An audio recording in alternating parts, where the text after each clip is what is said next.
12 декабрь Кыргыздын залкар жазуучусу Чыңгыз Айтматовдун туулган күнү. Кактус редакциясы шаар тургундары бул датаны билеби, билип көрдү. 12 декабрь.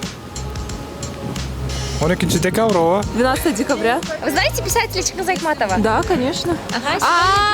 Да, его день рождения мы проходили недавно по литературе. 12 ноября, день рождения, декабря, день рождения Чыңгыза Айтматова. Нет.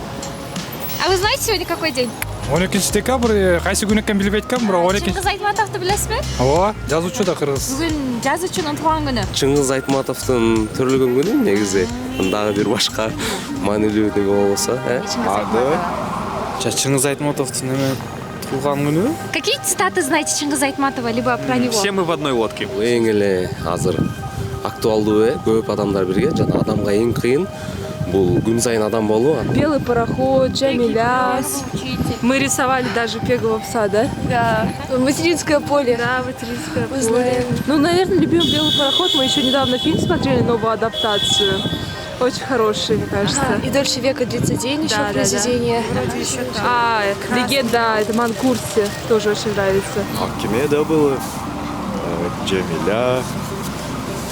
Что-то там «Беги, пес». Вот больше ничего не знаю. Эсте жок кайсы чыгармасы. Ак баранын көз жашы. Ошону көргөм анын киносунан. Окуган унутуп калдым. Бардыгын эле окугам, өзгөчө кылымгартар бир күн жагат. Эрте келген турналар, ошону окугам. Акиме, Джамиля и все пока что. Это все.